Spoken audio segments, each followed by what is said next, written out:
नमस्कार, मैं हूं श्वेता झा और आप देख रहे हैं ये हुई ना बात। देखिए, महाकुंभ के शुभारंभ में भले ही 26 दिनों का वक्त बाकी हो, लेकिन संगम की रेती पर महाकुंभ की भव्यता ने आकार ले लिया है। साधु संत यहां पहुंचने लगे हैं और तमाम अखाड़ों का प्रवेश भी यहां पर हो चुका है। इस बार कुंभ कई मायनों में खास होने जा रहा है। यहां इस बार न केवल सनातन परंपरा की गौरवमयी झलक आपको देखने को मिलेगी, बल्कि नए भारत का संकल्प भी इस बार महाकुंभ से गूंजने वाला है।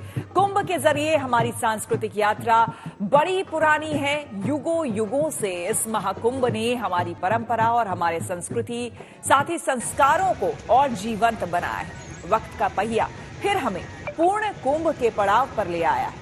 अखाड़ों के रौनक से कुंभ नगरी दमकने लगी है। संतों का शास्त्रार्थ और उनके बीच होने वाला विमर्श फिर से सुनाई देने वाला है। तो आज महाकुंभ की इसी विरासत और उसकी परंपराओं पर अपने मेहमानों से हम करेंगे बात और समझेंगे कि क्या है महाकुंभ की परंपरा का सार और कितना अद्भुत है संतों से सजा महाकुंभ का संसार।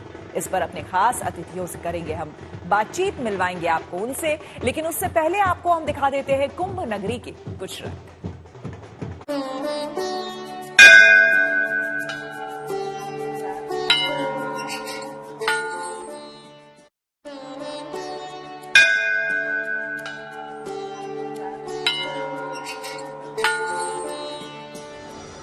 मात्र 26 दिन बाद संगम की रेती विश्व के सबसे बड़े आध्यात्मिक मेले की गवाह बनेगी।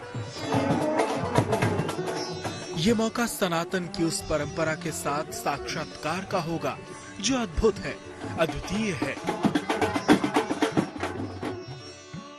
महाकुंभ के शुभारंभ में भले समय है, लेकिन संगम किनारे इस कुंभ नगरी में संतों के संसार ने करीब करीब आकार ले लिया है।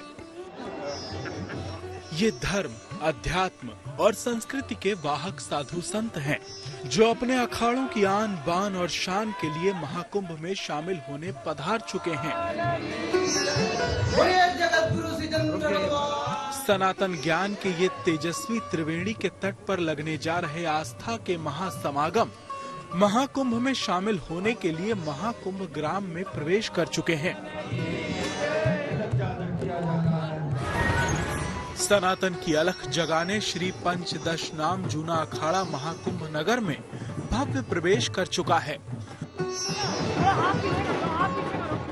जूना अखाड़े के तमाम साधु संतों, जिनमें नागा साधु भी शामिल होते हैं, सबने पूरी भव्यता और राजसी अंदाज के साथ महाकुंभ नगर में प्रवेश किया। जूना अखाड़े के साथ किन्नर अखाड़े ने भी अनुगामी बनकर अपनी छावनी में प्रवेश किया। बोलो भारत माता की जय जवान जय किसान। संतों ने हर हर महादेव के जय घोष के साथ यात्रा शुरू की। इसमें विदेश के साथ भारत के कई राज्यों के अखाड़ों के सैकड़ों साधु संतों ने पूरी भव्यता के साथ कुंभ नगरी में अपना छावनी प्रवेश किया। महाकुंभ में जहां अखाड़ों ने अपनी धर्म ध्वजा स्थापित की थी, वहीं छावनी का निर्माण किया गया है, जिसके बाद पेशवाई निकालकर अखाड़ों ने महाकुंभ ग्राम में छावनी प्रवेश किया है। अब ये अखाड़े अखाड़ा क्षेत्र में बनाए गए शिविरों में आ गए हैं, जहां इसके बाद अखाड़ों के ये साधु संत महात्मा महाकुंभ में शाही स्नान में शामिल होंगे। दरअसल महाकुंभ सिर्फ शाही स्नान या आस्था की डुबकी तक सीमित नहीं, यहाँ संगम की रेती पर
तो महाकुंभ की महिमा के बारे में आपने जाना। आपको बता दें कि जूना अखाड़ा के आचार्य महामंडलेश्वर स्वामी अवधेशानंद गिरी बता रहे हैं कि महाकुंभ में शामिल होने की अखाड़ा परंपरा क्या है। उनसे बात की हमारे संवाददाता पंकज श्रीवास्तव ने। आज जूना अखाड़े का शाही प्रवेश हो रहा है और हजारों साधु संत आज यहाँ पर अपनी पेशवाई यानी शाही प्रवेश कर रहे हैं। हमारे साथ आचार्य महामंडलेश्वर स्वामी अवधेशानंद महाराज हैं, इनसे हम जानेंगे। आज महाराज जी, आज शाही प्रवेश कुंभ मेले में हो रहा है, कितना शाही प्रवेश है? अनेकों वर्षों से, सहस्त्राब्दियों से कुंभ में संत प्रवेश करते रहे। आज हम कुंभ मेले में, महाकुंभ में प्रवेश कर रहे हैं। कभी इसे पेशवाई कहा जाता था, लेकिन हमने कहा जो हमारा पुरातन है, जो हमारे आद्यतन प्राचीन शब्द है, उनका प्रयोग किया जाए। तो हम प्रवेश कर रहे हैं और आज सारे संत महात्मा मंडलेश्वर और विशेषकर जो हमारे साथ किन्नर हैं, वो सारा समुदाय हमारे साथ मेले में प्रवेश कर रहा है। आज से हमारे पूजा के उपक्रम, उपासनाएं, धार्मिक आध्यात्मिक अनुष्ठान आरंभ हो जाएंगे और जो कुछ शिविर बन चुके हैं हमारे, उनमें से आज पूजा आरंभ हो जाएंगे और जो कुछ निर्माणाधीन है वो बहुत जल्दी आरंभ हो जाएंगे। और चलिए, जो आज हमारे मुख्य अतिथि हैं उनसे आपका परिचय करा दे। आचार्य चंद्रांशु जी महाराज हमारे साथ, जो कि कथावाचक हैं, वो जुड़ गए हैं। आचार्य जी, आपका बहुत बहुत स्वागत है। श्री महंत स्वामी नारायण गिरी जी महाराज हमारे साथ जुड़ रहे हैं, स्पोक्स पर्सन है वो जूना अखाड़ा के, वो हमारे साथ जुड़ रहे हैं। आपका भी बहुत बहुत स्वागत है। और साथ ही पंडित दिवाकर त्रिपाठी जी हमारे साथ जुड़ रहे हैं। पंडित जी, आपका भी बहुत बहुत स्वागत है। सबसे पहले यहां पर जानना चाहेंगे दिवाकर जी आपसे कि कुंभ का, महाकुंभ का खास करके वो समय, वो वक्त जो है अब वो आ चुका है, जिसका इंतजार न सिर्फ आम जनमानस बल्कि विशेष करके इन तमाम साधु संतों को रहता है वर्षों से, जिसके बारे में अभी हम चर्चा कर रहे थे और अभी हम देख भी रहे थे कि किस तरह से पुरातन काल से ये समय, ये वक्त, इसका इंतजार रहा है और साधु संत इस समागम में जरूर आते हैं।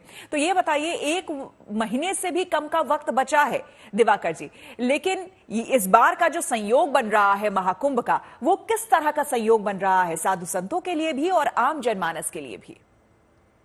जी नमस्कार सभी विद्वानों को और सभी दर्शकों को भी। और सबसे बड़ी बात है कि प्रयागराज का जो कुंभ है, महाकुंभ इस बार लग रहा है, वह उसका महात्म्य क्या है और इस बार का संयोग क्या है, हम इसको जानेंगे। तो सबसे बड़ी बात है कि ये कुंभ का आरंभ जो हुआ था, वो अमृत कलश जो है, समुद्र मंथन के समय में अमृत निकला हुआ था। उसके बाद देवताओं में और राक्षसों में अमरत्व की होड़ लग गई और इसको जो कलश था उसे बचाने के लिए, कुंभ था उसे बचाने के लिए देवेंद्र के पुत्र जयंत लेके भाग गए और उसकी रक्षा सबसे पहले शनिदेव ने किया। उसके बाद इस कलश को, इस कुंभ को बचाने में बृहस्पति, सूर्य और चंद्रमा, 4 ग्रहों ने विशेष भूमिका निभाई थी। इन्हीं 4 ग्रहों के संयोग से कुंभ महापर्व का आयोजन होता है और जब इनकी विशेष स्थितियां बनती हैं, प्रत्येक वर्ष प्रयाग का स्नान होता है, माघ मेले का आयोजन होता है, 6 वर्षों के अंतराल पर अर्ध कुंभ होता है, 12 वर्षों पर कुंभ का आयोजन होता है। लेकिन महाकुंभ की स्थिति तब उत्पन्न होती है जब 12 राशियों में भ्रमण करते हुए देवगुरु बृहस्पति वृषभ राशि में प्रवेश करते हैं, वृषभ राशि में रहते हैं और सूर्य मकर राशि में गोचर करते हैं। और सूर्य के साथ जब चंद्रमा हो जाते हैं तो सूर्य पर और चंद्रमा पर देवगुरु बृहस्पति की दृष्टि पड़ती है, तब उस स्थिति में महाकुंभ की स्थिति बनती है। यह जो कुंभ, जो 12 वर्षों के बाद जो कुंभ आता है, इसका जो 12 चक्र पूरा हो जाता है, अर्थात 144 वर्ष के बाद की जो स्थिति बनती है, वह होती है महाकुंभ की स्थिति। इस बार जो योग बन रहा है वह महाकुंभ का योग बन रहा है, जो लगभग 144 वर्षों के बाद इस तरह का संयोग बनता है। इस वर्ष की जो स्थिति बनी हुई है, 4 ग्रह का बड़ा ही महत्वपूर्ण भूमिका रहेगी, क्योंकि चंद्रमा और सूर्य जी अमावस्या तिथि में मकर राशि में रहेंगे, देवगुरु बृहस्पति वृषभ राशि में रहेंगे। देवगुरु बृहस्पति की 9वीं दृष्टि सूर्य और चंद्रमा पर पड़ेगी। यानी कि उससे भी तमाम ग्रह गोचर बता रहे हैं कि इस बार का जो महाकुंभ होने वाला है प्रयागराज में, जिसके लिए ये भूमि, ये रेती जो है वो सच चुकी है और तमाम साधु संत यहां पर पहुंच रहे हैं, वो बेहद शुभ होने वाला है। आचार्य चंद्रांशु जी हमारे साथ मौजूद हैं। महाराज जी, आपसे यहां पर समझना चाहेंगे कि लगातार जो आम जनमानस है वो समझना चाहता है, वो जानना चाहता है कि आखिर इस रेती में ऐसा है क्या कि जब कुंभ हो या फिर महाकुंभ हो, तमाम साधु संत जो अक्सर अमूमन आपको देखने को नहीं मिलते हैं, लेकिन इस समय आपको जरूर यहां पर देखने को मिल जाएंगे। जी बिल्कुल श्वेता जी, हम सनातन धर्मी लोग हैं और आपको पता है कि असिंधु सिंधु पर्यंता यत्र भारत भूमिका पितृभू पुण्यश्चैव सवै हिंदू रीति स्मृता। हिमालय से लेकर के समुद्र पर्यंत की जो भूभाग है वही हिंदुस्तान है और यहाँ रहने वाले जो भी लोग हैं वो सभी सनातन हिंदू धर्म को मानने वाले हिंदू लोग हैं। हम लोग, हमारे यहाँ विविधता में भी एकता है, जिसको किसी ने गाया, हिंद देश के निवासी सभी जन एक हैं, रंग रूप वेशभूषा चाहे अनेक हैं। ऐसे हमारे संत परंपराओं में भी अनेक प्रकार के संतों की परंपरा है। कुछ लोग नागा साधु हैं, कुछ लोग सन्यासी साधु हैं, कुछ वैष्णव साधु हैं और अलग अलग साधना की परंपरा विधि भी कहीं न कहीं बनी हुई है। परंतु इष्ट की उपासना, इष्ट एक है, आराध्य एक है, ऐसी मान्यता हम सब लोगों की रही। आपको सबसे बड़ा आश्चर्य होगा कि कुंभ हो या महाकुंभ हो, हमारा एक ऐसा महापर्व है, ऐसा त्योहार है कि कोई प्रचार करने की जरूरत नहीं पड़ती, किसी को बताने की जरूरत नहीं पड़ती। हजारों सालों से चलने वाली यह परंपरा, लाखों लाखों वर्ष से चलने वाली परंपरा, हमारे घर की माताएं बहनें, हमारे घर के बुजुर्ग या हमारे सनातन धर्म को मानने वाले लोग हैं, वर्षों वर्षों से माघ में कल्पवास करने के लिए आते हैं और सालों साल तैयार करते हैं, एक महापर्व की तरह होता है। इसकी जो प्राचीन कथा आपने जैसे सुना अभी कि समुद्र मंथन अमृत से जुड़ा है, कुंभ का मतलब ही घड़ा होता है और कुंभ का मतलब ही कहीं न कहीं जो अमृत कुंभ से जुड़ा हुआ है, जिसको आचार्य जी ने अभी बहुत विस्तृत आपके साथ उल्लेख किया। पौराणिक मान्यताओं में कद्रू और विनीता की भी कथा है कि जिस समय गरुड़ जी ने अपनी मां को दासी भाव से मुक्त करने के लिए कहीं न कहीं कलश, अमृत कलश छीन करके लेकर के चले थे और जहां जहां उन्होंने इसको रखा था वह भी कहीं न कहीं इन चारों स्थानों पर कई महाकुंभ और कुंभ लग रहे हैं आजकल। उसी तरह से इंद्र को जो श्राप मिला था, दुर्वासा ऋषि प्रसन्न होकर के इंद्र को एक पुष्प की माला पहनाते हैं। कभी भी कोई बड़ा माला पहनाए खुश होकर के तो कुछ लोग इतने अभिमान में होते कि उनके सामने ही वो माला उतार करके नीचे फेंक देते हैं। ऐसा नहीं करना चाहिए। इंद्र ने भी यही गलती किया था कि दुर्वासा ऋषि के सामने उन्होंने उस माला को उतार करके फेंक दिया, ऐरावत को पहना दिया, ऐरावत ने पैर से कुचल दिया तो दुर्वासा ऋषि को क्रोध आया और उन्होंने श्रीहीन होने का श्राप दे दिया। देव राक्षसों ने आक्रमण करके स्वर्ग लोक लिया और परिणाम स्वरूप फिर जाकर के उन्होंने प्रार्थना की, अब समुद्र मंथन हुआ। एक कथा यह भी जुड़ रही है।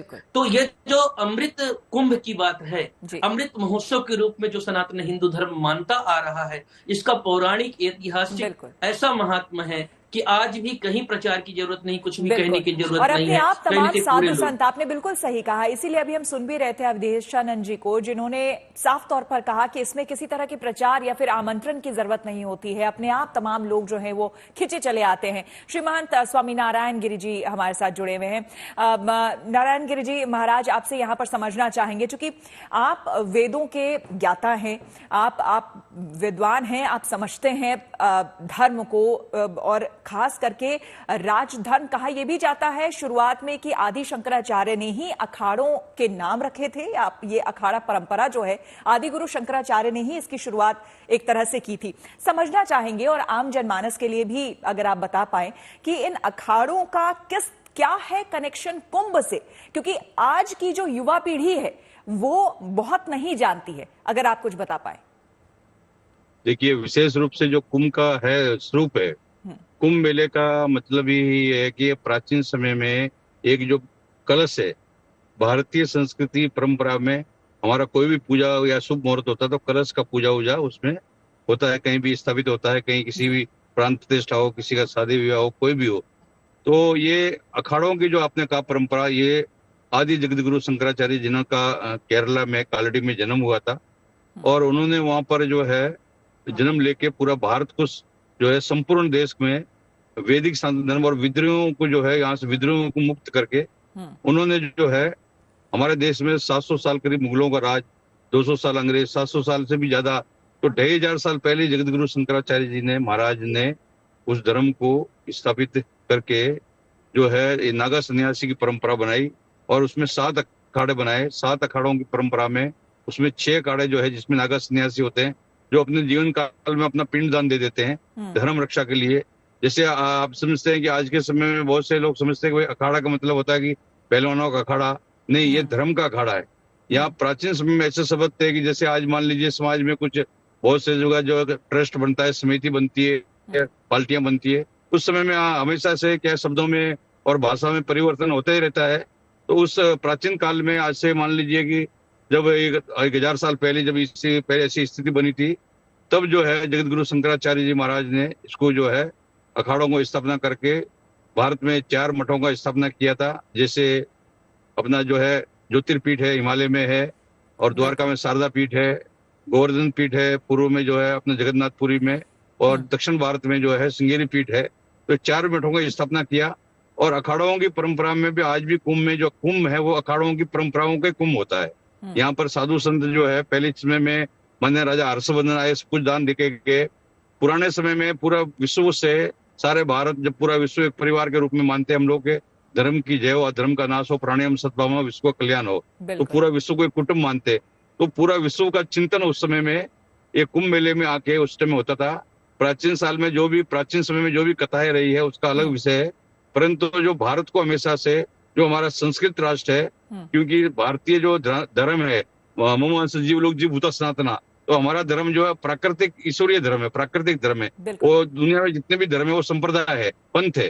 केवल जो ये सनातन धर्म ही, जहाँ पर सनातन धर्म के लोग जो आके एक साथ में प्रयागराज तीर्थों का भी राजा है, तो यहाँ पर जो है कि भाई प्रयागराज में आकर 12 वर्ष में आकर जो है यहाँ सभी देश के संत महात्मा आके आध्यात्मिक चिंतन और जो हमारी भारत की युवा पीढ़ी है, और 12 साल में बच्चा कितना बड़ा हो जाता है, उनको शिक्षित करने के लिए कि भाई पहले हमारे यहाँ पर बोला कि मातृ देवो भव। पहला हमारा जो है वेदों में लिखा गया कि सबसे पहले बच्चे को सिखाने वाली माँ है, उसके बाद पिता है, फिर आचार्य है, फिर हम गुरु लोग आते हैं। तो 12 साल में बच्चा काफी बड़ा हो जाता है। तो पुराने जमाने में जब 12 साल पूरा होने पर गुरु के पास ले जाते थे, ऐसे तीर्थों पे ले जाते थे और उनको शिक्षित दीक्षित करके उनको भाई 1 महीना तक यहीं पर कल्पवास करना है, 40 दिन रहना है। तो माता पिता के साथ साथ में बच्चे भी रहते थे, तो बच्चों को संस्कार मिले और उसको व्यवस्थित हो कि जीवन में आध्यात्मिक जब तक आजकल देखिए बहुत बिल्कुल वो आध्यात्म वो संस्कार आज की युवा पीढ़ी को समझाना भी बहुत जरूरी है। आचार्य चंद्रांशु जी यहाँ पर इसी बात को स्वामी जी के आगे बढ़ाते हुए कि आज के समय में भी अगर जहां तक मैं समझ पाती हूं इसको कि तमाम साधु संतों का इस तरह से जो जमावड़ा होता है, कहते हैं कि सबसे बड़ा मेला होता है तमाम धार्मिक गुरुओं का ये, जिसमें अपने आप ये धार्मिक गुरु जो है वो आते हैं यहाँ पर।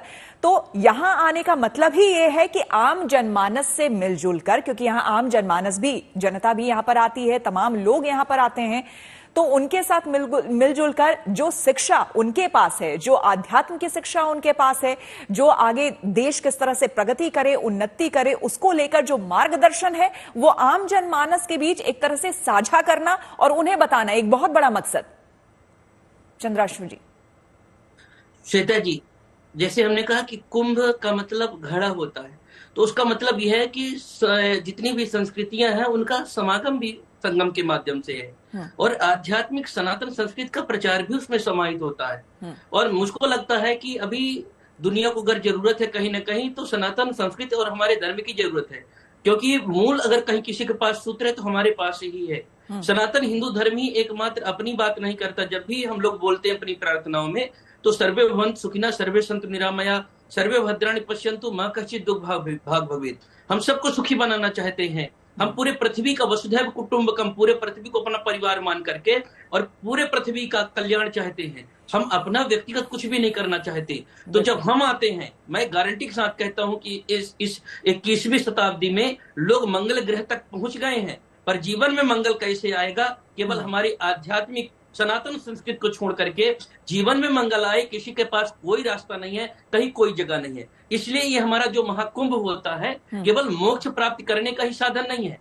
गंगा स्नान करने से, महाकुंभ स्नान करने से, अमृत स्नान करने से हमारी मान्यताओं के अनुसार मोक्ष तो मिलता ही मिलता है, पर उसके साथ में भी जो हमारा बहुत बड़ा संदेश है, जो हम राष्ट्र को देना चाहते हैं, पूरे विश्व को देना चाहते हैं, सबको शांति का संदेश देते हुए हम जो सभी को समाहित करना चाहते हैं, जो मेरी मूलभूत अवधारणा है कि सब साथ में आए, सब साथ में बढ़े, संगच्छध्वम संबद्धम संभव मनांसी जानताम, जो हमने कहा सबको लेकर के चलो, जिसका आप लगातार बात कर रही हैं, जिसको आप बार बार बोलती जा रही हैं कि अभी ऐसे संत भी हैं। एक परंपरा है कि आपको साल भर आप देख लीजिए, वहां पर आपका चैनल होगा, कवर करेगा कहीं ना कहीं, ऐसे ऐसे संत होंगे जिनको कभी देश भर में हम सब भी उस परंपरा में होकर उन संतों को कभी नहीं देख पाते। लेकिन इस समय महापुरुष है, आपने बिल्कुल कहा, आपने बिल्कुल सही कहा आचार्य जी। और मेरा सौभाग्य रहा है कि पिछली बार भी महाकुंभ में मैं गई थी प्रयागराज, इस भूमि इस रेती पर रही हूं लगभग लंबे समय तक, और इस बार भी शायद मौका मिला तो जरूर जाऊंगी और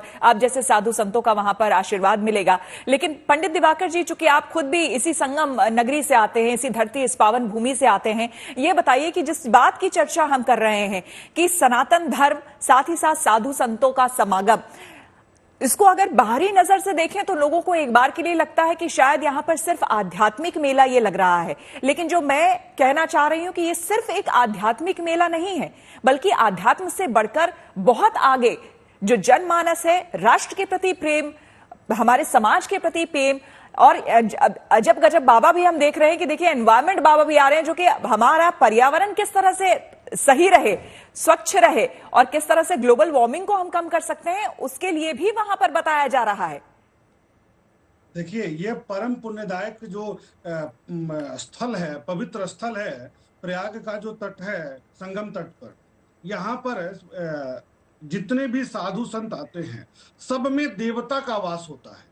कहीं न कहीं देवगणों के प्रतिनिधित्व के रूप में आते हैं। तभी तो पद्म पुराण में कहा गया है कि संगम तट पर 3 करोड़ देवताओं का वास हो जाता है। जब कुंभ का पर्व होता है, महाकुंभ का पर्व होता है, तो 3 करोड़ देवताओं का स्थल हो जाता है। अर्थात जितने भी साधु संत आते हैं, जो पवित्र आत्माएं होती हैं, जो तप कर रहे हैं, जप कर रहे हैं, सैकड़ों वर्षों, कई सैकड़ों 100 वर्षों से जो तपस्या का फल मिलता है, इसी भूमि पर मिलता है। सब लोग एक साथ पहुंचते हैं, क्योंकि जितने संत हैं भारत के विभिन्न क्षेत्रों में रह करके तप कर रहे हैं, वो अपनी ऊर्जा को लेकर के एक पवित्र स्थल पर इतनी संख्या में जब उपस्थित होंगे, तो जब आम जनमानस उस जगह पर जाएगी, तो थोड़ा थोड़ा भी जो सकारात्मक ऊर्जा अगर उनसे मिलेगी, तो कृतार्थ हो जाएंगे, उनके जीवन में सकारात्मकता बढ़ेगी और आने वाला पूरा जीवन उनका सकारात्मक हो जाएगा। क्योंकि यह भूमि देव भूमि है, और जितने भी साधु संत हैं अपने आप में सिद्ध हैं।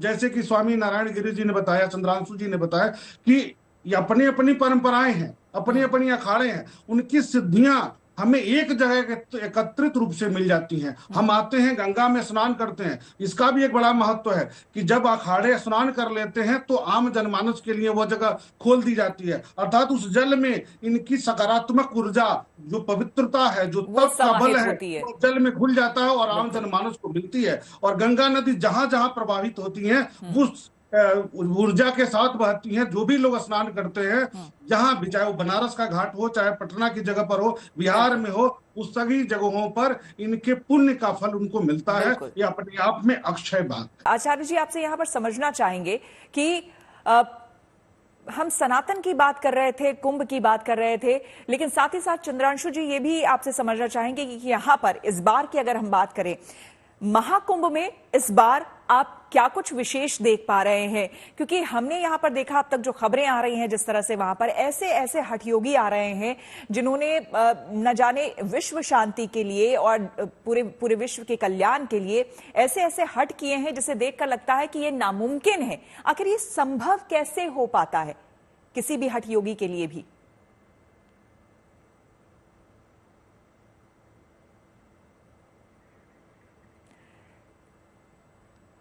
चंद्रांशु जी, आपकी आवाज नहीं आ पा रही है। देखिए, ऑडियो अगर म्यूट है आपका, शायद आप चेक कर ले।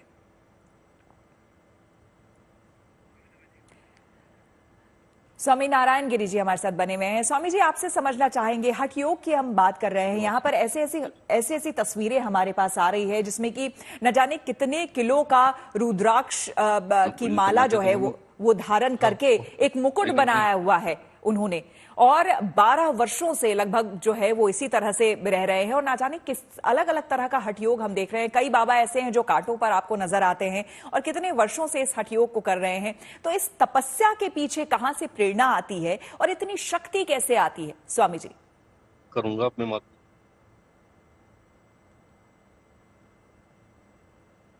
मूड कर रखी उन्होंने। स्वामी नारायण गिरी जी महाराज से हम बात करने की कोशिश कर रहे हैं। स्वामी जी, आपको आवाज आ रही है हमारी?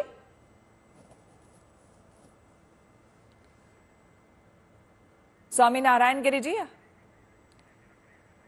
दिवाकर जी हमारे साथ बने हुए हैं, पंडित दिवाकर त्रिपाठी। दिवाकर जी, आप वो नहीं आ रही है, स्टूडियो की आवाज नहीं आ रही। पंडित दिवाकर त्रिपाठी जी हमारे साथ बने हुए हैं। दिवाकर जी, यहाँ पर अगर इस बार की हम बात करें, आपने भी देखा होगा, हठ योगियों को देखा होगा, आपको क्या लगता है, क्योंकि हमारे लिए ये कल्पना मात्र भी कर पाना बड़ा मुश्किल है कि कांटों पर न जाने कितने वर्षों से हठ योग कर रहे हैं, वस्त्र भी, कई नागा साधु हैं जो इस तरह से इतनी ठंड में, भीषण ठंड में वो इस तरह से रहते हैं, उनका एक अलग ही हठ योग है। आखिर ये प्रेरणा, ये शक्ति उनमें कहां से आती है? ये कैसा तप है, कैसा जप है?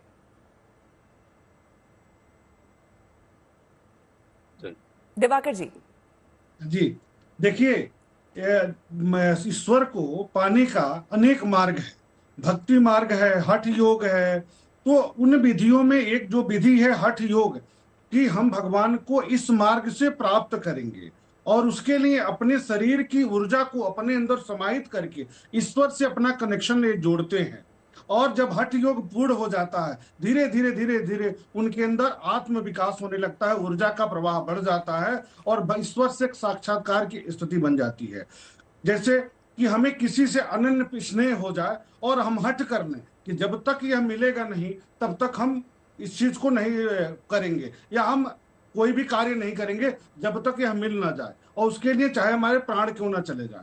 तो वो जो योग बनता है, जब उसकी सिद्धि मिल जाती है तो हठ योग मार्ग से उसकी सिद्धि की बात होती है कि हठ योग करके और ईश्वर को उन्होंने प्राप्त कर लिया। उनके मन में अभिलाषा होती है ईश्वर से साक्षात्कार की, या जो भी उनके मन में अभिलाषा हो, जिस चीज की भी पाने की हो, तो उसको एक हठ मार्ग है, प्रेम मार्ग है, पूजा पद्धति का मार्ग है, तप मार्ग है, जप मार्ग है, अनेकों मार्ग का प्रयोग करके आप ईश्वर के साथ अपना कनेक्शन, अपना संबंध स्थापित कर सकते हैं। तो इसमें जो यह कठोर तप बल जो है इनका हठ योग, यह सबसे कठोर से कठोरतम है। इसमें किसी ने ठान लिया कि हम जल में एक पैर पर खड़े रह करके इतने वर्षों तक तपस्या करेंगे, कोई एक हाथ ऊपर करके अभी 12 वर्षों तक ये अपना एक हाथ ऊपर करके हठ योग किए हुए हैं। तो इस तरह के अनेकों हमें संगम तट पर देखने को मिलता है। और कोई बैठा ही नहीं है 20 वर्षों से, कोई सोया ही नहीं है 20 वर्षों से। तो ये ईश्वर को अपने से जोड़ने का एक मार्ग है, एक कठिनतम मार्ग है, जो इस पावन नगरी में ही संगम तट पर कुंभ के समय, महाकुंभ के समय हमें देखने को मिलता है। और उनका ऊर्जा, उनकी पुण्य, उनका आशीर्वाद प्राप्त करने का एक बहुत ही बड़ा उत्सव है महाकुंभ। नारायण गिरी जी महाराज, आपसे समझना चाहेंगे यहाँ पर पुरातन काल में, और जिस तरह से आदि शंकराचार्य जी की, अगर हम वहां से हमने बातचीत शुरू की थी कि उस समय अखाड़ों का जो निर्माण किया गया था उसके पीछे की सोच अलग थी, अवधारणा अलग थी। अगर आज के समय की हम बात करें तो आज आप इसे कितना प्रासंगिक मानते हैं और आज आप अखाड़ों की भूमिका क्या समझते हैं आपके नजरिए से? देखिए, हमारा देखिए कि जो ये तो धर्म के कार्य करने वाले हैं सभी। मान लीजिए कोई भी आदमी आकर संन्यास लेना चाहता है अपने घर से, तो उसमें आने के बाद में हमारे बहुत से मठों में विद्यालय भी चल रहे हैं और बहुत से समाज के काम में भी जो है वो साधु संत लगे हुए हैं। आज बहुत, अभी देखिए जैसे कुंभ मेला है, कुंभ मेले में लाखों करोड़ों लोग आते हैं। जैसे अभी योगी जी ने बोला, प्रधानमंत्री जी ने बोला, भाई 40 करोड़ के आसपास लोग इधर आ जाएंगे। तो ऐसे समय में उनका भोजन का व्यवस्था है कि हम लोग के साधु बोलते हैं कि अन्न का दाता सदा सुखी, वस्त्र का दाता कमलापति, है जी।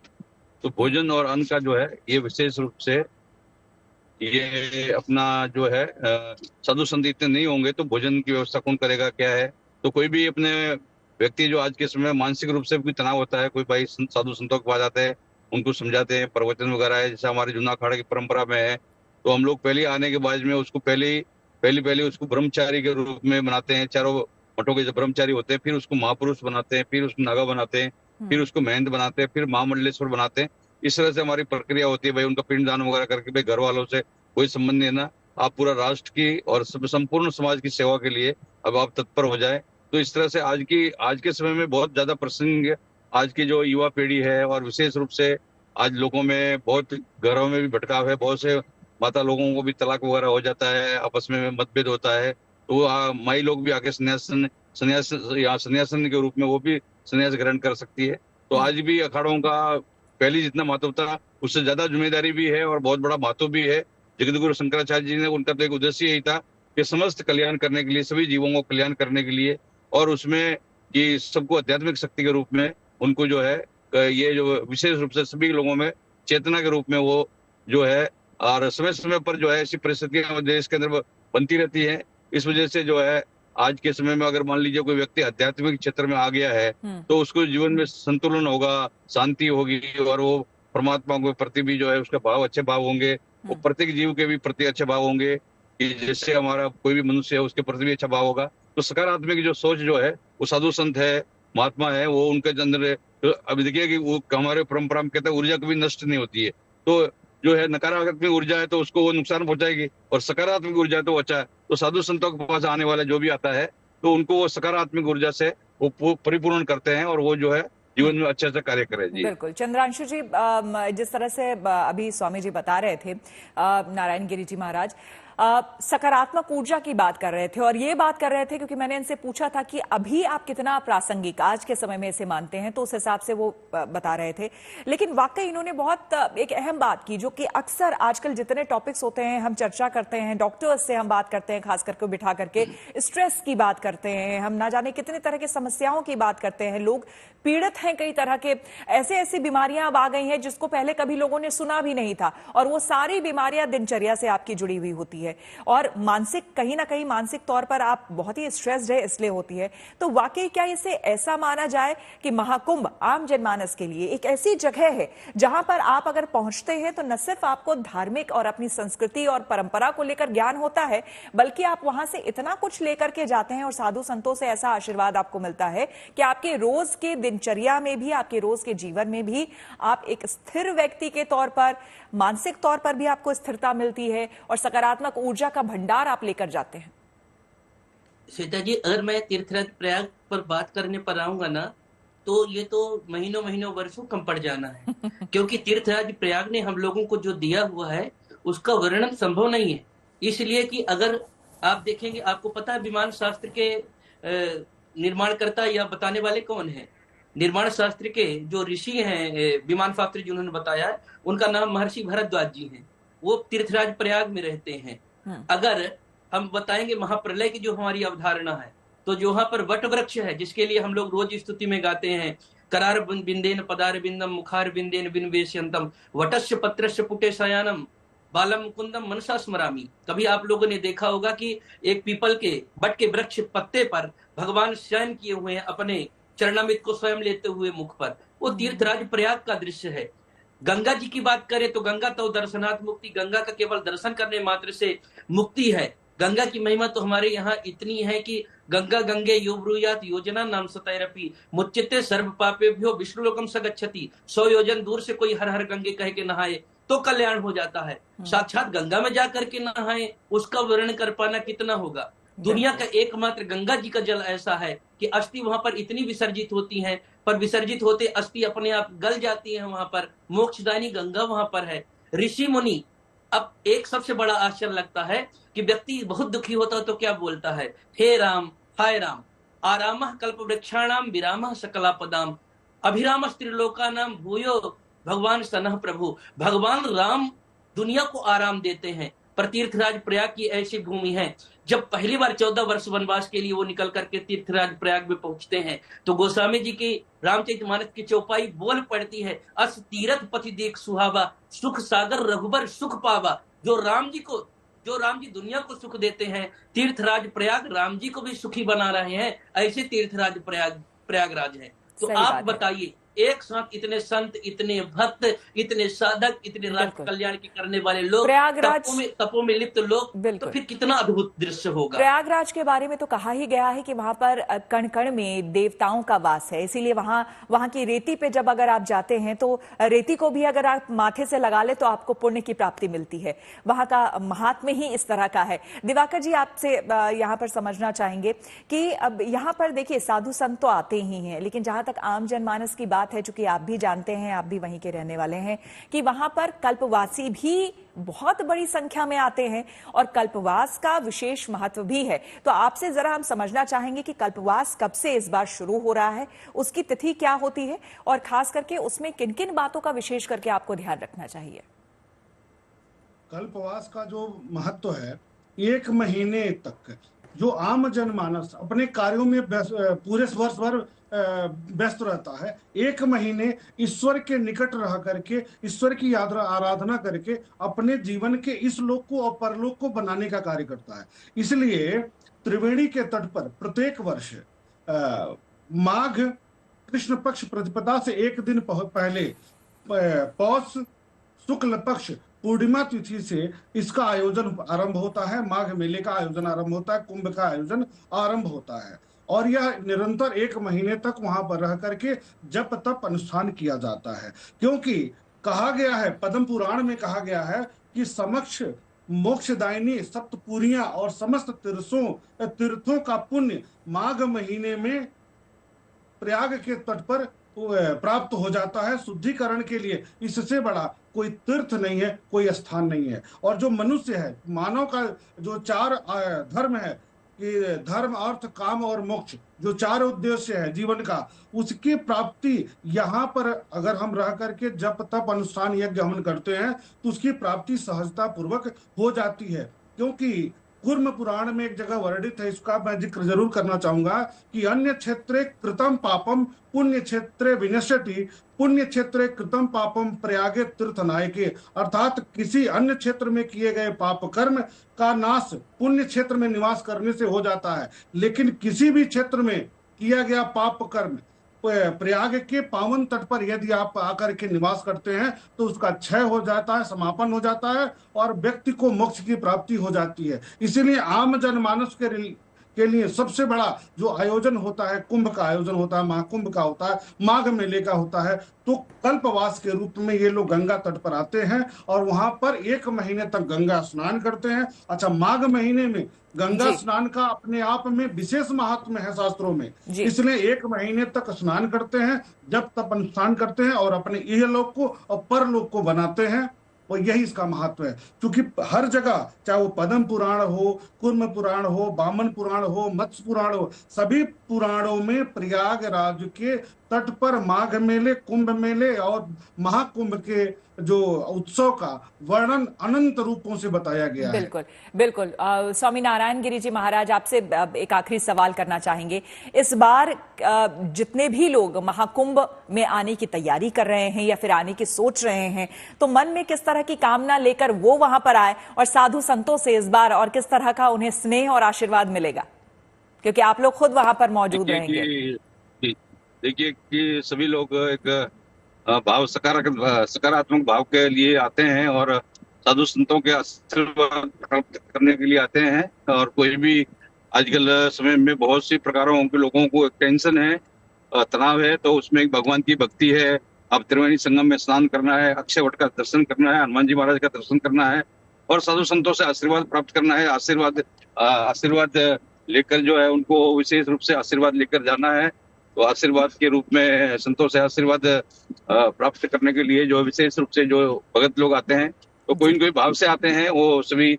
और यहाँ पर जो है रामायण की कथा है, भागवत की कथा है, सभी जो पुराणों की कथा वगैरह है, संत महात्मा है अपनी ज्ञान की, और बहुत सी प्रकार की जो तपस्या है, साधना है। हिमालय में बहुत से नागा लोग है जो हिमालय में तपस्या करते हैं और जो पूर्ण रूप